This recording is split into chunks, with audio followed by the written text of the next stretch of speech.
नमस्कार, आपके साथ मैं हूं मुक्ता सिंह और आप देख रहे हैं श्रेष्ठ भारत पर बिहार स्पेशल बुलेटिन। तो आइए सबसे पहले नजर डालते हैं हेडलाइंस पर। अब ईवीएम पर उम्मीदवार की रंगीन फोटो। तेजस्वी ने ठोका दावा, अब क्या करेगी कांग्रेस। बीजेपी का कहना, तेजस्वी की यात्रा घुसपैठियों के लिए। क्या ठंडी पड़ने लगी चिराग की ज्वाला। मुकेश सहनी कितनी सीटों पर लड़ेंगे और क्या बिहार जीविका निधि बदल देगी गेम।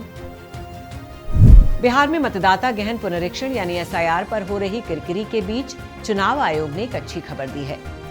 चुनाव आयोग ने फैसला किया है कि बिहार विधानसभा चुनाव में ईवीएम यानी इलेक्ट्रॉनिक वोटिंग मशीन मतपत्रों पर उम्मीदवारों की रंगीन फोटो लगाई जाएगी। ये बदलाव rule 49B of conduct of election rules 1961 के अंतर्गत किया जाएगा। इस फैसले से मतदाताओं के लिए अपने उम्मीदवार की पहचान आसान होगी। नामों या चुनाव चिन्हों के साथ साथ तस्वीरें देखने से विशेषकर उन मतदाताओं के लिए जो पढ़ने लिखने में सहज नहीं हैं या नामों को भूल जाते हैं, सुविधाजनक होगा। चुनाव आयोग का कहना है कि ये फैसला गलत चुनाव चिन्हों या नामों की भूल को कम करने का प्रयास है। चुनाव प्रक्रिया को और पारदर्शी दिखाने की कोशिश है। ये कदम दिखाता है कि चुनाव आयोग मतदाताओं के अनुभव और मतदान प्रक्रिया की सुगमता की ओर ध्यान दे रहा है। चुनाव आयोग बिहार के बाद इसे पूरे देश के चुनाव में लागू करने पर काम कर रहा है। कांग्रेस के असमंजस पर सख्त रुख अपनाते हुए तेजस्वी यादव ने खुद को महागठबंधन के मुख्यमंत्री पद का चेहरा घोषित कर दिया है।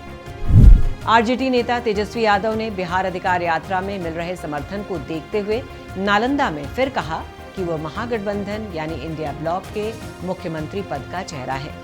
उन्होंने स्पष्ट किया कि पार्टी इस बात को लेकर भ्रम नहीं छोड़ेगी कि मुख्यमंत्री पद का उम्मीदवार कौन होगा। चुनाव जैसे जैसे नजदीक आ रहा है, सभी दल अपनी अपनी तैयारियों को तेज कर रहे हैं। तेजस्वी यादव का ये कदम ये संकेत देता है कि आरजेडी जनता के सामने अपनी स्थिति स्पष्ट करना चाहती है कि उनकी पार्टी किस तरह से सत्ता में लौटने के लिए तैयार है। मुख्यमंत्री की भूमिका को लेकर पहले से अलग अलग अटकलें थीं।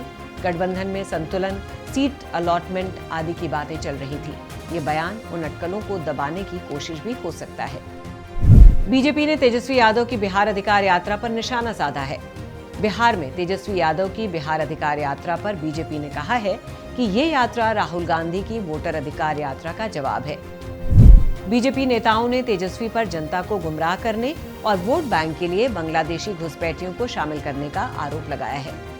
वहीं जनता दल यूनाइटेड ने कहा कि बिहार में विकास नीतीश कुमार के फैसलों से हुआ है, तेजस्वी की राजनीति से नहीं। केंद्रीय मंत्री गिरिराज सिंह ने कहा कि तेजस्वी को अपने पिता लालू प्रसाद और परिवार के अन्य सदस्यों को यात्रा पर ले जाना चाहिए।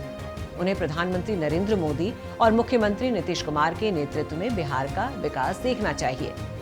गिरिराज सिंह ने आरोप लगाया कि राहुल गांधी और तेजस्वी की यात्राओं का मकसद वोट बैंक में बांग्लादेशी घुसपैठियों को शामिल करना है। उन्होंने कहा कि दोनों नेता वोट बैंक की राजनीति कर रहे हैं। तेजस्वी की बिहार अधिकार यात्रा पर जेडीयू ने भी हमला बोला है। जेडीयू के राष्ट्रीय प्रवक्ता राजीव रंजन प्रसाद ने कहा कि बिहार की बदलती तस्वीर मुख्यमंत्री नीतीश कुमार के फैसलों के कारण है, तेजस्वी की राजनीति के कारण नहीं। उन्होंने कहा कि तेजस्वी एक बार फिर जनता को गुमराह करने और झूठ फैलाने की राजनीति में लगे हुए हैं। जब तेजस्वी की पार्टी सत्ता में थी तो बिहार एक काले युग से गुजर रहा था। भ्रष्टाचार, दलाली और भाई भतीजावाद शासन का आधार थे। आज जब नीतीश कुमार की सरकार बिना किसी व्यक्तिगत हित के निवेश ला रही है तो उन्हें बेचैनी हो रही है। एलजेपी के अध्यक्ष चिराग पासवान ने कहा है कि वो 2025 विधानसभा चुनाव में बिहार के मुख्यमंत्री पद की दौड़ में नहीं है। उनका कहना है कि वो एनडीए को मजबूत करने पर ध्यान दे रहे हैं। उन्होंने एक मुहावरे का इस्तेमाल करते हुए कहा कि दाल मैं नहीं पका सकता पर नमक जरूर हो सकता हूं। ये बयान राजनीतिक गठजोड़ और चुनावी रणनीतियों में संभावित बदलावों की झलक देता है। एनडीए के भीतर सीट बंटवारे को लेकर चिराग पासवान कई दिन से सख्त रुख अपनाए हुए थे। ये बयान उनके रुख में कुछ नरमी का संकेत माना जा रहा है। एनडीए के प्रमुख घटक एलजेपी प्रमुख चिराग पासवान ने बिहार में 40 से अधिक सीटों की मांग की है। साथ ही उप मुख्यमंत्री पद की दावेदारी भी जताई है। बीजेपी और जेडीयू के नेताओं ने इसे गठबंधन धर्म के खिलाफ बताया है। एनडीए की रणनीति में इस मांग से असंतुलन की स्थिति बन गई है।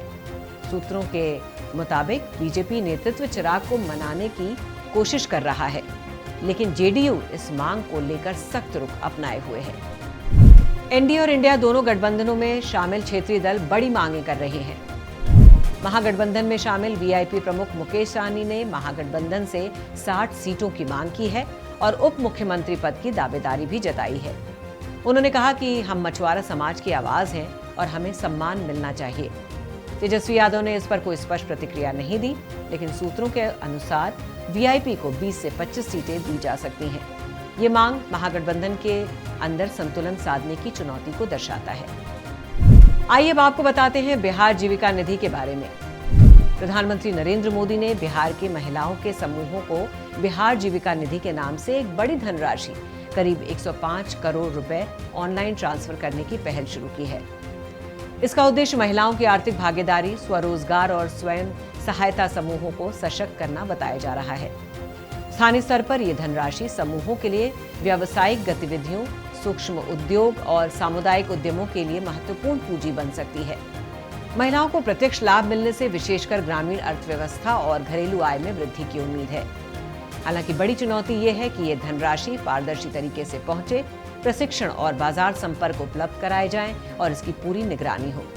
राजनीतिक रूप से ये कदम डबल इंजन की सरकार यानी नीतीश और बीजेपी दोनों के लिए चुनाव में मददगार साबित हो सकता है। तो ये थी बिहार की कुछ खास खबरें। ऐसी ही खबरें देखने के लिए आप जुड़े रहिए श्रेष्ठ भारत के साथ और चैनल को लाइक और सब्सक्राइब करना बिल्कुल भी ना भूलें। नमस्कार। श्रेष्ठ भारत पर खबरों से जुड़े रहने के लिए चैनल को सब्सक्राइब और लाइक करें, बेल आइकन दबाएं और देखते रहें श्रेष्ठ भारत।